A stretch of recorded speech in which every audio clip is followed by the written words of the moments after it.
کیا آپ جانتے ہیں کہ جنات بھی نماز پڑھتے ہیں اور ایمان لاتے ہیں؟ جنات میں کچھ صحابی بھی تھے۔ جنات کے رہنے کی جگہیں اور ان کی عادات کیا ہیں؟ جنگلات اور غاروں کے پراسرار جنات کیسے ہوتے ہیں؟ ایک مومن جن نے 700 سال پرانا جبہ کیسے تازہ رکھا؟ جنات کی نماز جنازہ کیسے ادا کی جاتی ہے؟ اس سب کے ساتھ ساتھ آپ کو یہ بھی بتائیں گے کہ شیطان کا پڑپوتا جن جنت میں کیسے جائے گا۔ یہ تمام دلچسپ واقعات سننے کے لیے ویڈیو کے آخر تک ہمارے ساتھ جڑے رہیں۔ تو چلیں ویڈیو کا آغاز کرتے ہیں۔ ناظرین، جنات کا ذکر قرآن و سنت میں تفصیل کے ساتھ موجود ہے۔ یہ اللہ تعالیٰ کی مخلوقات میں سے ایک مخلوق ہیں جو انسانوں کی طرح شعور رکھتی ہیں، لیکن ان کی دنیا انسانوں سے مختلف اور پراسرار ہوتی ہے۔ اسلامی تعلیمات کے مطابق جنات مخصوص مقامات پر رہتے ہیں، جن میں گندگی اور نجاست والے علاقے شامل ہیں۔ شہری آبادیوں میں جنات عموماً حمام، گندگی کے ڈھیر اور کھجور کے جھنڈ جیسی جگہوں پر رہتے ہیں۔ اس کے علاوہ رسول اللہ صلی اللہ علیہ وآلہ وسلم کی ایک حدیث کے مطابق پہاڑ، کھائیاں اور غاریں بھی جنات کی رہائش گاہیں ہیں۔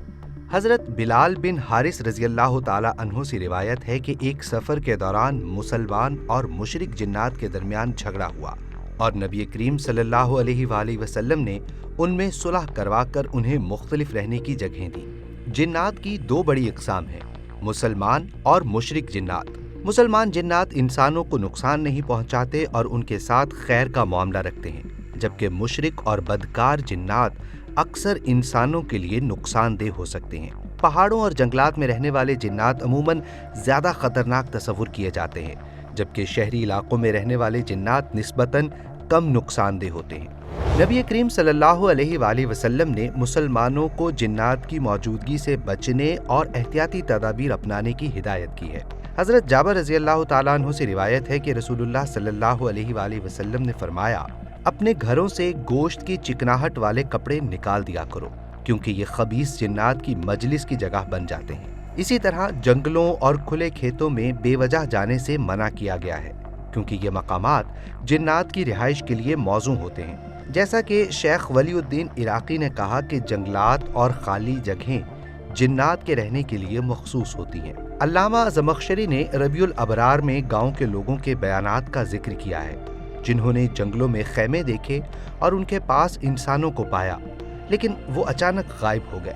یہ شواہد اس بات کی تصدیق کرتے ہیں کہ جنات انسانی دنیا کے قریب موجود ہیں اور کبھی کبھار ان سے رابطہ بھی ہو جاتا ہے۔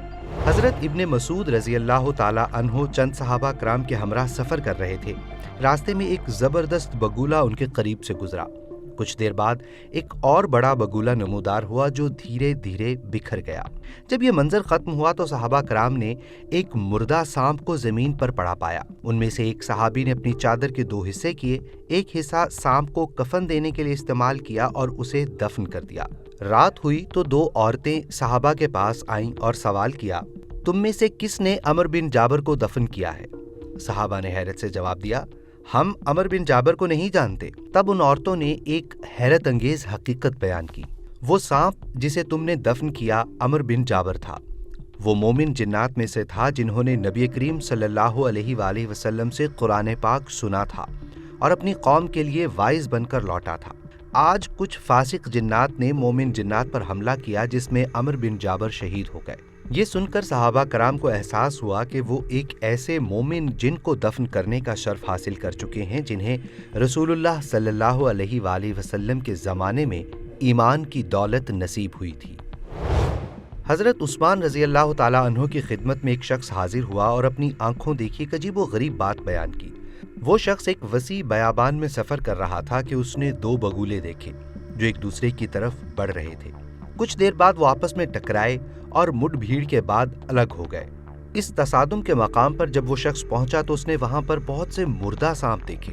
ان میں سے ایک سانپ سے ایک غیر معمولی خوشبو آ رہی تھی جو کستوری کے مانند تھی۔ وہ شخص حیران ہوا اور قریب جا کر اس سانپ کو پلٹنے لگا تاکہ خوشبو کی اصل معلوم کر سکے۔ اس نے دیکھا کہ خوشبو ایک زرد رنگ کے باریک سانپ سے آ رہی تھی۔ اس خوشبو سے اسے یقین ہو گیا کہ یہ سانپ اپنی کسی نیکی کے سبب خاص ہے، چنانچہ اس نے اس سانپ کو اپنی پگڑی میں لپیٹ کر دفن کر دیا۔ دفن کرنے کے بعد جب وہ شخص آگے بڑھا تو ایک آواز نے اسے مخاطب کیا۔ وہ آواز کسی منادی کی تھی جو نظر نہیں آ رہا تھا۔ منادی دینے والے نے کہا، اے اللہ کے بندے، تم نے یہ کیا کیا؟ اس شخص نے پورا واقعہ سنایا تو منادی دینے والے نے جواب دیا، تم نے بالکل درست کیا۔ یہ جنات کے قبیلے بنو شیان اور بنو قیش کے درمیان ہونے والی مٹ بھیڑ کا نتیجہ تھا۔ جنات کی اس جنگ میں یہ سام، جو دراصل ایک مومن جن تھا، شہید ہوا۔ یہ انہی جنات میں سے تھا جنہوں نے رسول اللہ صلی اللہ علیہ وآلہ وسلم سے قرآن کریم سنا تھا۔ حضرت کثیر بن عبداللہ ابو ہاشم تاجی فرماتے ہیں کہ ایک بار ہم ایک سفر میں تھے اور ایک پانی کی جگہ پر خیمے نصب کیے۔ دوپہر کے آرام کے لیے جب میں خیمے میں گیا تو دیکھا کہ ایک سانپ خیمے کے اندر لوٹ پوٹ ہو رہا تھا۔ میں نے اپنے برتن میں پانی لیا اور اس پر چھڑکنا شروع کر دیا، جس سے وہ سانپ پرسکون ہو گیا۔ نماز عصر کے بعد وہ سانپ مر گیا۔ میں نے اپنے تھیلے سے ایک سفید کپڑے کا ٹکڑا نکالا اور اسے اس میں لپیٹ کر ایک گڑھا کھودا اور اس میں دفن کر دیا۔ ہم نے اپنی رات سفر میں گزاری۔ اگلے دن جب ہم ایک اور پانی کی جگہ پر پہنچے اور خیمے نصب کیے تو دوپہر کے آرام کے دوران مجھے 2 مرتبہ السلام علیکم کی آواز سنائی دی۔ جب میں نے ان آوازوں کا جواب دیا تو دیکھا وہاں بہت بڑی تعداد میں جنات موجود تھے، جن کی تعداد 1، 10، 100 یا 1000 سے کہیں زیادہ تھی۔ میں نے ان سے پوچھا، تم کون ہو؟ انہوں نے جواب دیا، ہم جنات ہیں۔ اللہ تمہیں برکت دے، تم نے ہمارا ایک ایسا کام کیا ہے جس کا بدلہ چکانے کی ہم میں طاقت نہیں ہے۔ میں نے حیرانی سے پوچھا، میں نے تمہارا کون سا کام کیا ہے؟ تو انہوں نے جواب دیا، وہ سانپ جو تمہارے پاس فوت ہوا تھا ان آخری جن صحابہ میں سے تھا جنہوں نے حضرت صلی اللہ علیہ وآلہ وسلم کی بیعت کا شرف حاصل کیا تھا۔ حضرت جابر بن عبداللہ رضی اللہ تعالیٰ عنہ فرماتے ہیں کہ ایک دن رسول اللہ صلی اللہ علیہ وآلہ وسلم صحابہ کرام کی مجلس میں تشریف لائے اور سورہ رحمان کی اول سے آخر تک تلاوت فرمائی۔ صحابہ کرام اس دوران خاموشی سے سن رہے تھے۔ جب تلاوت مکمل ہوئی تو آپ صلی اللہ علیہ وآلہ وسلم نے فرمایا، تم لوگ خاموش کیوں ہو گئے ہو؟ آپ نے صحابہ کرام کو بتایا کہ ایک مرتبہ انہوں نے جنات کی مجلس میں یہ سورت تلاوت کی تھی۔ جنات نے ہر آیت کے جواب میں بہترین انداز سے اظہار عقیدت کیا تھا۔ رسول اللہ صلی اللہ علیہ وآلہ وسلم نے فرمایا کہ جب میں آیت کریمہ فَبِأَيِّ آلَاءِ رَبِّكُمَا تُكَذِّبَانِ، پس تم دونوں جن و انس اپنے رب کی کون کون سی نعمتوں کو جھٹلاؤ گے پر پہنچتا تو جنات یک زبان ہو کر کہتے، اے ہمارے پروردگار، ہم آپ کی کسی نعمت کا انکار نہیں کرتے، سب تعریفیں آپ کے لیے ہی ہیں۔ ایک دن حضرت عمر رضی اللہ تعالیٰ عنہ اور دوسرے صحابہ کرام جناب رسول اللہ صلی اللہ علیہ وآلہ وسلم کے ساتھ تہامہ کے پہاڑوں میں سے ایک پہاڑ پر بیٹھے تھے۔ اچانک ایک بوڑھا شخص عصا پکڑے ہوئے ان کے پاس آیا اور سرکار دو عالم صلی اللہ علیہ وآلہ وسلم کو سلام کیا۔ آپ نے اس کا سلام قبول کرتے ہوئے اسے اپنی زبان میں پوچھا، تم کون ہو؟ بوڑھے شخص نے جواب دیا، میں حامہ بن حیم بن لاقیس بن ابلیس ہوں۔ یہ سن کر رسول اللہ صلی اللہ علیہ وآلہ وسلم نے فرمایا، تم اور شیطان کے درمیان صرف 2 باپوں کا فاصلہ ہے۔ اس پر وہ شخص بولا، میں نے دنیا کی عمر پوری کر لی ہے، اب بس تھوڑی سی عمر باقی ہے۔ حامہ نے بتایا کہ جس وقت قابیل نے اپنے بھائی حابیل کو قتل کیا تھا تب وہ بچہ تھا، لیکن اس وقت بھی وہ باتوں کو سمجھتا تھا۔ وہ کھانے کو خراب کرنے اور قطع رحمی کرنے کا حکم دیتا تھا۔ پھر اس نے مزید کہا کہ وہ ہمیشہ لوگوں کو گناہوں کی طرف دعوت دیتا تھا۔ جناب رسول اللہ صلی اللہ علیہ وآلہ وسلم نے اس سے فرمایا، جدائی ڈالنے والوں اور سستی کرنے والوں کے کام بہت برے ہیں۔ حامہ نے کہا، اے رسول اللہ، میں اللہ سے توبہ کر چکا ہوں۔ پھر حامہ نے اپنی زندگی کا قصہ بیان کیا کہ وہ حضرت نوح علیہ السلام کے ساتھ ان کی قوم کے ایمان لانے والوں میں شامل تھا اور ہمیشہ اپنی قوم کو ایمان کی دعوت دیتا تھا۔ حضرت نوح علیہ السلام نے حامہ سے کہا، اگر تم اپنی نیت کو بہتر کر لو اور ندامت کے ساتھ اللہ سے توبہ کرو تو اللہ تمہاری توبہ قبول کرے گا۔ اس پر حامہ نے کہا کہ وہ حضرت نوح علیہ السلام کے ساتھ سجدے میں شریک تھا اور حضرت یوسف علیہ السلام کے پاس امانت داری کے عہدے پر فائز تھا۔